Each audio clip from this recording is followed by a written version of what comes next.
welcome today to our first annual Matters of the Heart health event. Before we get started with our event, I kind of just want to touch on where we are as a city as far as wellness and why we're having this event today.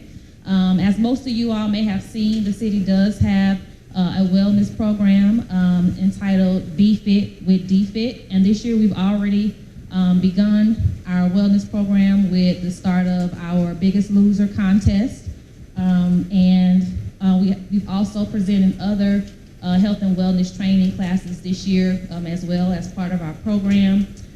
If you signed in, you will have noticed that we do have a passport to wellness that we are advertising so that at the end of the year, every class that you come to, wellness related, you get your passport stamped, and at the end of the year, we'll do a big drawing for the person or persons that have attended the most events. So please get your passport to wellness if you have not already, and be on the lookout for future wellness events. We do have a wellness calendar located on our S drive that includes also safety and employee training. So if you ever want to know what's coming up or coming down the pike under this topic for wellness or any other topic, you do have access to view that. Okay, so today what we are spotlighting is Heart Health Month with our Matters of the Heart event, and we have Piedmont Health System here with us today and our guest speaker. So I will make the introduction. We have here today Dr. Linton. And Dr. Linton has earned her bachelor's degree from the University of Florida in Gainesville. She earned her medical degree from Morehouse School of Medicine in Atlanta, where she graduated cum laude and a member of the Medical Honor Society Alpha Omega Alpha. She then completed her residency in internal medicine at the Duke University Medical Center in Durham, North Carolina, and a cardiology fellowship at Emory University in Atlanta. Dr. Linton is also board certified in general cardiology, nuclear cardiology, and internal medicine. Prior to joining Piedmont Heart Health of Dallas, Dr. Linton served as a critical care physician with WellStar, Windy Hill Hospital, and the Wesley Woods Geriatric Hospital. She has training in invasive diagnostic procedures, including left and right heart catheterization and transesophageal, am I saying that right? Okay. Echocardiography. She is also skilled in a variety of cardiac imaging modalities, including a transthoracic, I'm tearing these words up, echocardiography, cardiac CT angiography, and vascular and nuclear imaging. Dr. Linton has been involved with several cardiology research projects and is a member of the American College of Cardiology Association of Black Cardiologists and the American Society of Nuclear Cardiology. She has an interest in preventive cardiology and women's health. She is actively involved in community outreach through mentoring, health screenings, and heart health talks. In her spare time, she enjoys tennis, running, yoga, reading, and traveling. So if we can all give a warm welcome to Dr. Drunell Linton.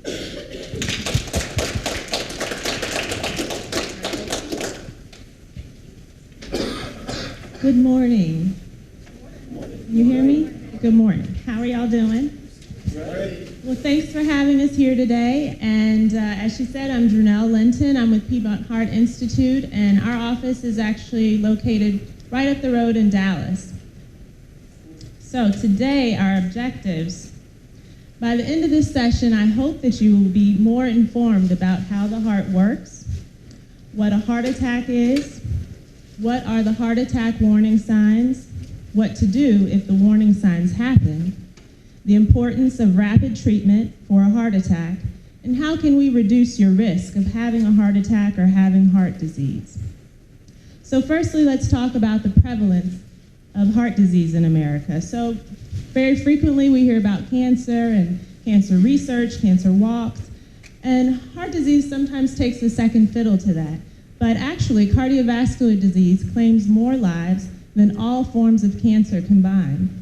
It's the #1 killer in the United States, and over 375,000 people per year will die of cardiovascular disease. So when we think of cardiovascular disease, that's the big umbrella. So that includes high blood pressure, valvular heart disease, abnormal heart rhythms, congenital heart disease, and also coronary heart disease. So that's the one we're going to talk about mainly today. So coronary heart disease that's the disease of the arteries around the heart, and that's the major form of heart disease when we think of the number one killer. It affects 12 million Americans, and 735,000 people have a heart attack per year, and of those, 120,000 people will die. And think about this, every 43 seconds, someone in America has a heart attack. So how does the heart function? So basically what it does, it's this big pump that pumps blood into a big tube at the top of your heart, your aorta, gives off branches to the brain, then gives off branches to the rest of the body and blood flow to the legs as well. So what gives that big pump blood flow? There are arteries around the heart that supply the heart with blood flow, the oxygen and the nutrients. So what is a heart attack? So over time, what can develop are what we call fatty streaks in the arteries around the heart. And you see a transverse section and a longitudinal section of a heart artery.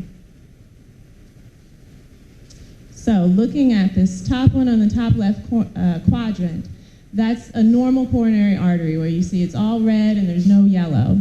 And then when you look at this vessel, you see that there's a little yellow starting there. And that process actually can start as children, and it's what we call fatty streaks, and that's why it's so important to begin developing good habits in kids, eating well, exercising, trying to prevent diabetes and obesity in children. Over time, this plaque can develop and get bigger and bigger. That plaque is made up of cholesterol, fat, and other substances. And eventually what happens with the heart attack is that plaque becomes so big that sometimes it can rupture and a clot can form. And basically it occludes the vessel, either partially or completely. So a heart attack happens when a plaque ruptures, a clot forms, and it occludes the vessel. So basically, if that blockage continues, then that part of the heart muscle starts to die because it's not getting enough oxygen and not getting enough nutrients. The heart may actually stop beating if this continues for long enough.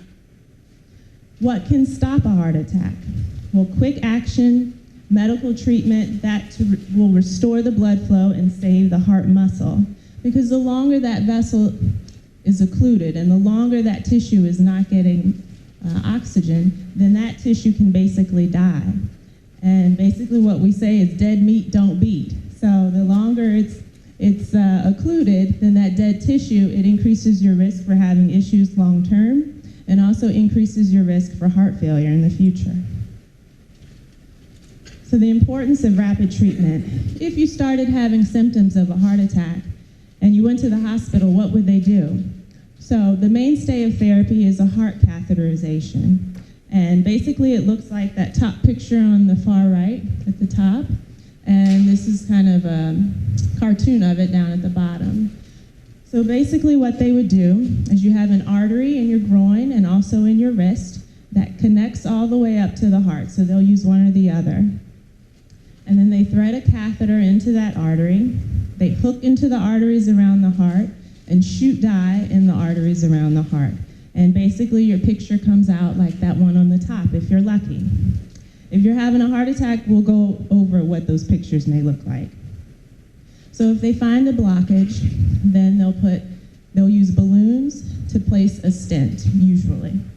If you were in a very rural area, let's say Alaska, a very remote area, and they don't have access to this sort of therapy, then what they would do is give you some clot-busting drugs. So this is something they used to use back in the day. They drip in a medicine that helps thin the blood and try to break up that clot and restore the blood flow. But here in Douglasville, we have access to modern technology. So this is a picture of what may happen if you came into the hospital with a heart attack.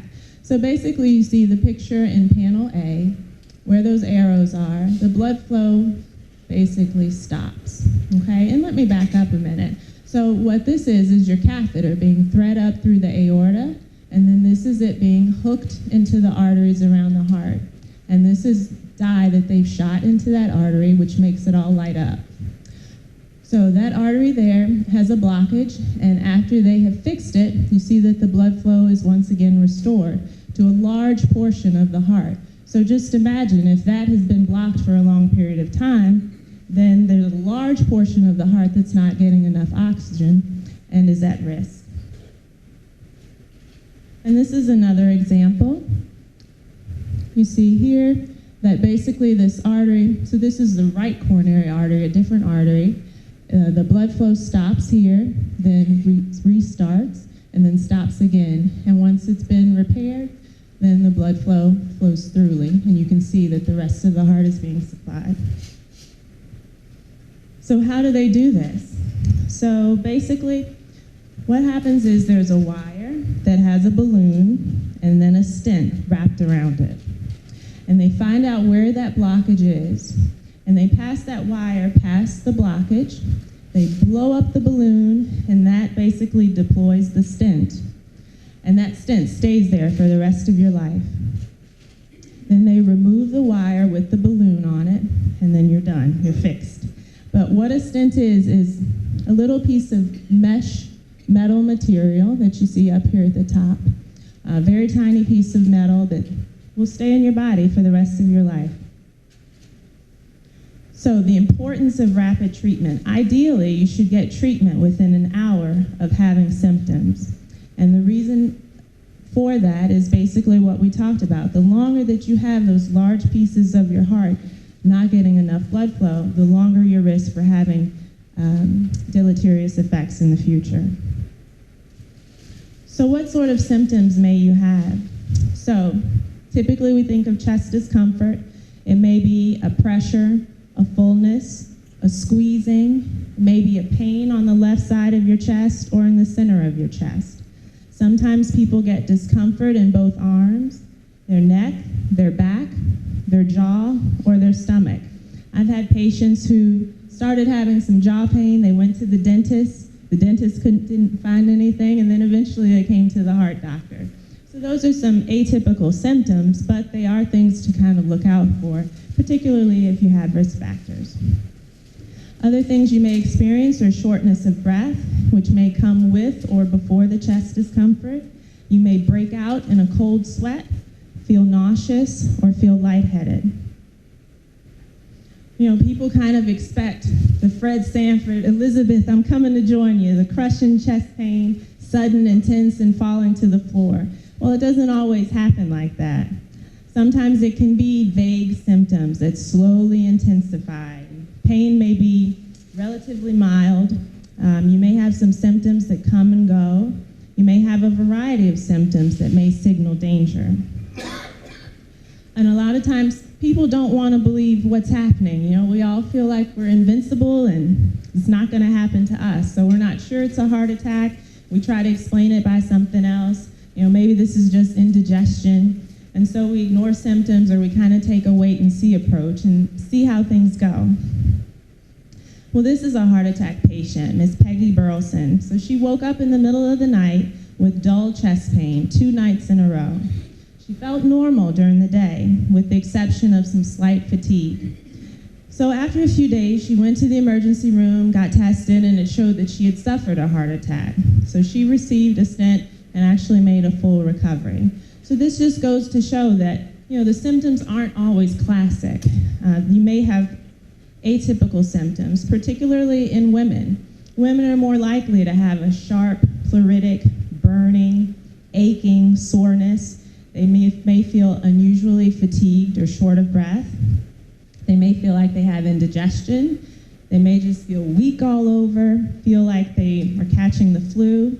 Sometimes they just feel scared or anxious, and sometimes we just say, I just don't feel right.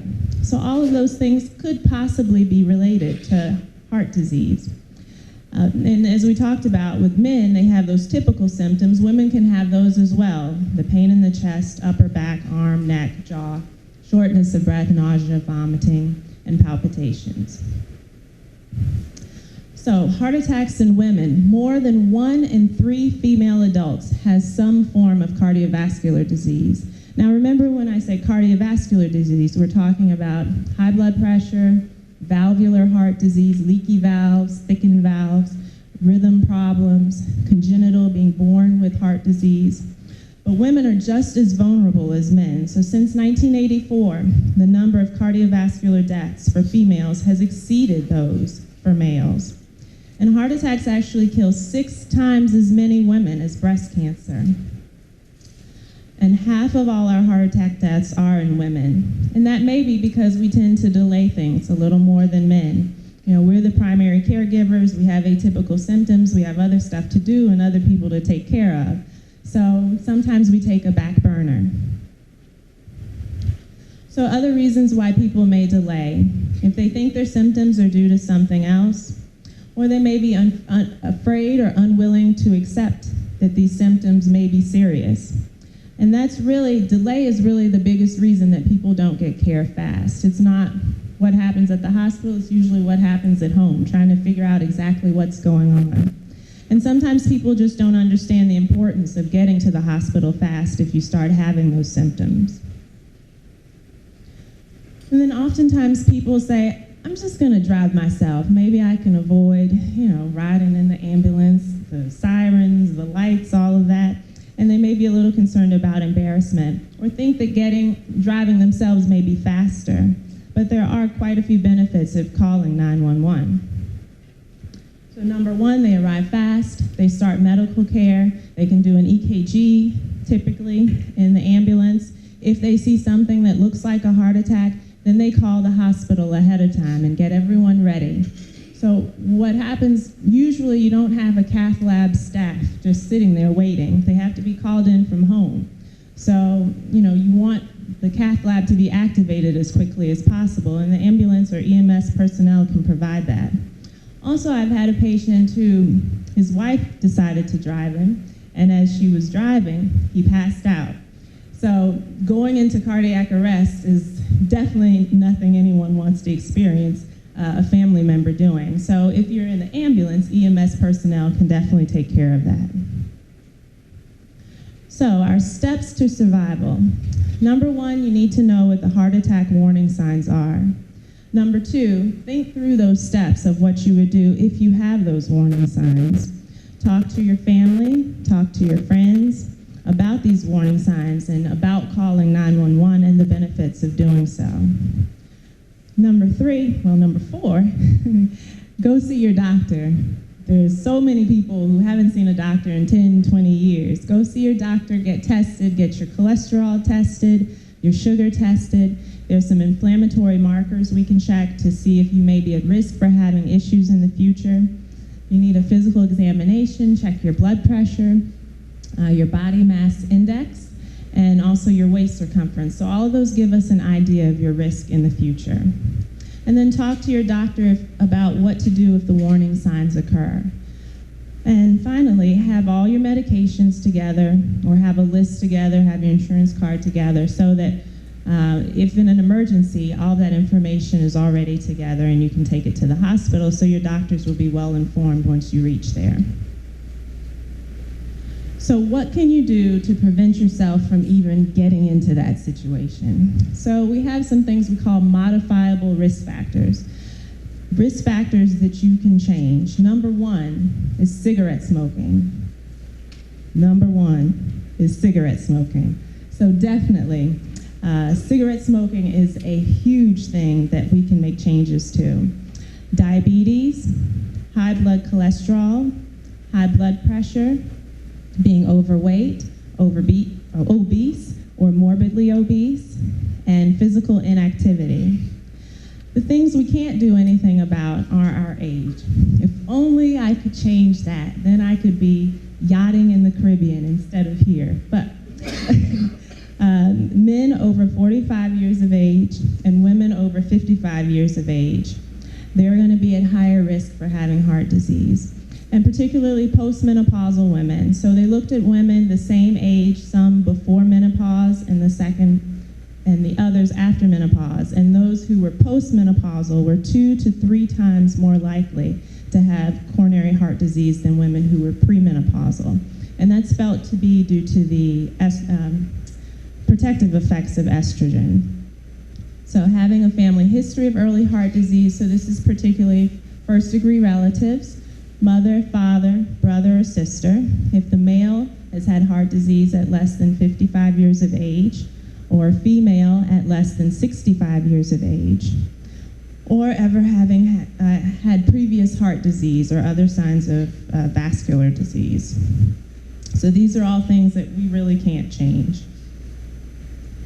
So number one, cigarette smoking. It's the leading cause of preventable death in the United States. Smokers are up to 6 times more likely to have a heart attack than a non-smoker. So what is it about smoking? Basically, the nicotine causes those vessels to constrict. So if you already have some plaque build up, and then just imagine those vessels constricting even more, you're going to decrease the blood flow to the heart. So the nicotine causes the heart to beat faster, it raises your blood pressure, and as I said, it decreases your blood flow. And a lot of patients I have, they say, I've been smoking 40, 50 years. What's the use in quitting now? Well, it does help you to quit now. In 2 weeks to 3 months after quitting, your heart attack risk actually begins to drop and your lung function improves. And 1 year after quitting, your risk of coronary heart disease would be half that of a smoker's. So there is some use to quitting at any time in life.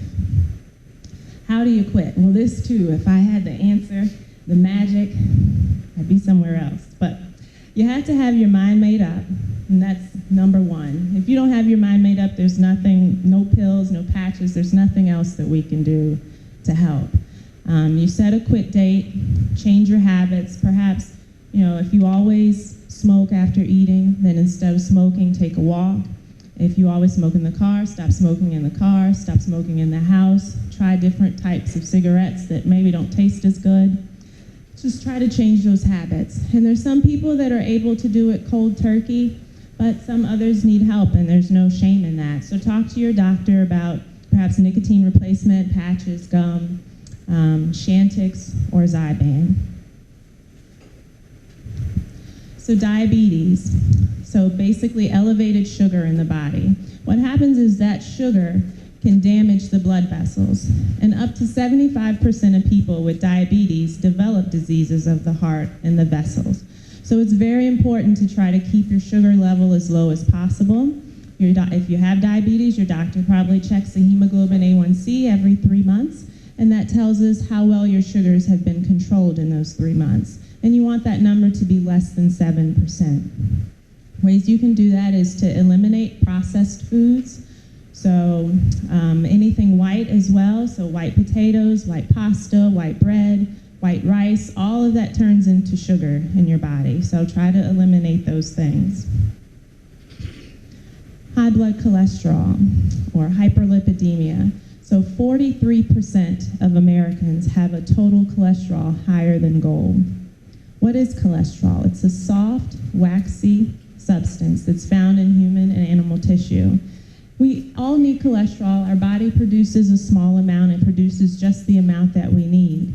But we need it for hormone function, for your brain to work. You just need a little oil in your system. But too much of that can build up in the walls of your heart and cause hardening and narrowing of the vessel. So the higher your cholesterol, the higher the risk of buildup. So if you go and have your cholesterol checked, what should your numbers look like? Your total cholesterol should be less than 200. Your HDL, H standing for high, should be higher. It is the good cholesterol, and you want it more than 40. LDL, L standing for low, you want that as low as possible. That's your bad cholesterol. And depending on your risk factors determines where that number should fall for you. And your triglycerides, which is the fat in your blood, that should be less than 150. So the mainstay of therapy for treating cholesterol is lifestyle and dietary modifications. Losing weight, exercising, trying to eat a little bit better, limiting your red meat, your fried foods, whole milk, and dairy. So trying to have a diet more with lean meats, fish, skinless chicken, whole grains, fruits and vegetables, olive oil, increased fiber. So these are all the things you can do to try to make things better. There's some instances where your cholesterol is very high, and usually that's a genetic situation. And you do what you can as far as diet, but a lot of times patients will also need some medications to help get them to goal. So high blood pressure, also known as hypertension. 33% of US adults have high blood pressure. And a lot of people are walking around and don't even realize that they have it. And that's why we call it the silent killer, because you don't have any symptoms from it. Many a day I've had patients walk into the office with a blood pressure of 200 over 100, and they feel fine. That's the way life is for them. So definitely going to the doctor, or even going to the drugstore or the fire station, and just getting your blood pressure checked intermittently is a good idea. Having high blood pressure conveys a 3.5 higher risk of developing coronary artery disease. So it's very important that it's treated if you do have it. The possible symptoms that one may have from it would be headaches, blurred vision, chest pain, shortness of breath, and dizziness. So for the general population, a goal blood pressure of less than 140 over 90 is ideal. And there's some situations where your blood pressure should be lower, less than 130 over 80. So ways to lower your blood pressure. So one important thing we can do is try to modify our diet or pay attention to how much sodium is in our food. So throughout the day, you should have less than 2,000 milligrams of sodium. And then if you look at your nutrition labels of everything you eat, where it says sodium, it should be less than 200 milligrams of sodium per serving of everything you eat. But overall, less than 2,000 milligrams of sodium. So you think that's not so hard, right? So think about maybe that can of soup you may have in your drawer that you're gonna eat for lunch, so you don't have to go anywhere. So this can of soup, a serving size is 1 cup. So it's important you look at this part too. So there are 2 servings in this can. And it's great on calories, 70 calories, so 140 calories if you eat that whole can. But look at your sodium, 870 milligrams of sodium per serving. So if you eat the whole can, then you've had 1,740 milligrams of salt. That's before your crackers, before anything else. And that's just that little can of soup, not your dinner, not your breakfast. So you have to be more mindful. We don't realize how much salt is put into our food. They've studied McDonald's food, and McDonald's food in America is saltier than McDonald's food in Europe. Why? Now we're just kind of used to having so much sodium in our food. So this is a popular restaurant. I looked at their nutritional information, and I tried to choose a modest meal. So classic Caesar salad, 1,050 milligrams of sodium. A half serving of the salmon, not even the full piece, it's half salmon New Orleans, so it's like some little creamy stuff on top. 1,690 milligrams of sodium. A baked potato with salt, butter, and sour cream, 925 milligrams of sodium. And the Cheddar Bay biscuits, that may give you a clue. 380 milligrams of sodium each, and then you just eat 2, 760. And then I had broccoli, 35 milligrams of sodium. So your total intake is 4,460 milligrams of sodium just in that one meal. And you didn't really add any salt. The salt on the baked potato already came on it. You didn't add any salt, you just ate what they gave you. And you don't even really realize that there's that much sodium in the food. So for high blood pressure, in addition to watching your salt, you want to lose weight, exercise, quit smoking. All of these things will help bring your blood pressure down. So the same meal, let's talk about the calories. So the classic Caesar salad, 520 calories. To me, that's like a wasted, because you had a salad and it was still 500 calories, so why even bother? But anyway, and then the half salmon New Orleans, 820 calories. And the baked potato, 335. And then your biscuits, 2 of those, 580. And your broccoli, 40 calories. So that's a grand total of 2,295 calories, on a fairly healthy, you didn't even have fried anything. So, all day really you should probably have about 2,400 calories if you're trying to maintain your weight. So you've basically gotten it in this one meal. So it's really no surprise that the United States is going from Little Debbie to Big Deborah. So obesity affects 69% of Americans are overweight or obese. And how we determine that is by looking at your BMI, your body mass index. And that's your weight in pounds times 703 divided by your height in inches squared. So your goal body mass index is less than 24.9. If we consider you overweight, if it's 25 to 29.9. Obese, if it's more than 30. And morbidly obese, if it's more than 40. Now, physical activity. 1 in 3 Americans report no leisure time physical activity. None. And what the recommendations are 30 minutes per day, moderate intensity activity, most at least 5 days of the week, which is tough for a lot of people. But 1 in 3, no leisure time physical activity. So oftentimes I hear patients say, I just don't have time. I wake up at 5 and I get home at 7. I got to feed the kids, do all these other things. But think about this. What fits in your busy schedule better? Exercising 1 hour a day or being dead 24 hours a day. You've just got to make time. And sometimes you can just add on other little things instead of a dedicated, hour. What you can do is park the furthest parking space in the parking lot. Take the stairs instead of the elevator. A few times a day, take a walk around the building. So you just get a little more activity in. So, doctor, can you prescribe something to stop me from sleepwalking? No, you need the exercise. Well, not sleepwalking, but adding in a little more activity throughout the day would be helpful. So in summary, ways to decrease our risk of having heart disease is to quit smoking, number 1, get active, lose weight, and try to lower your sugar, your cholesterol, and your blood pressure. Do you have any questions?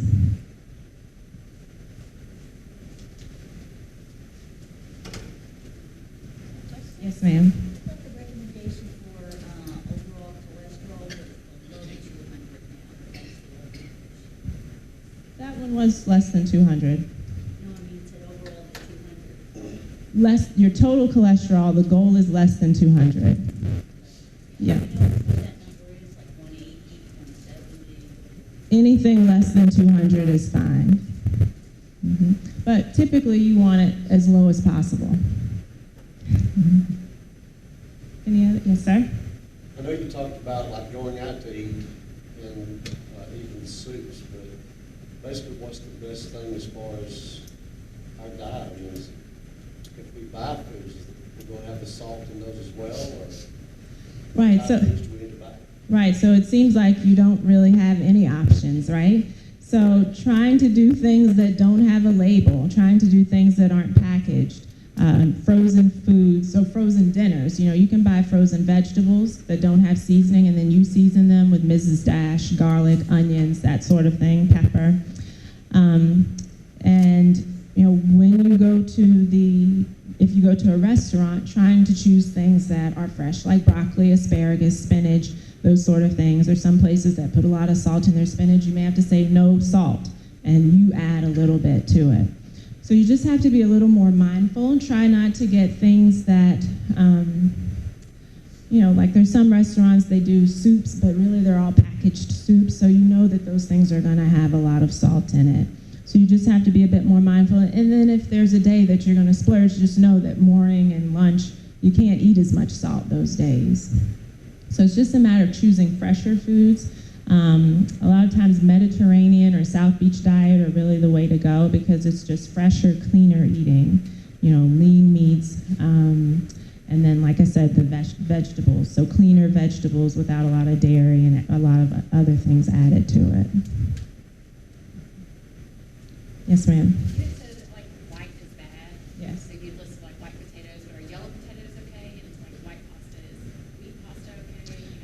Wheat pasta is okay. The best potato would be sweet potato, even though it's kind of counterintuitive, but a sweet potato is going to be better than white potatoes and yellow potatoes, yes. So brown rice is better than white rice. That's right.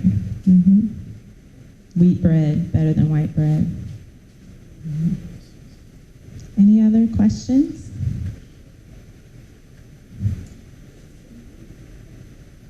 Well, thank you very much for having us here today.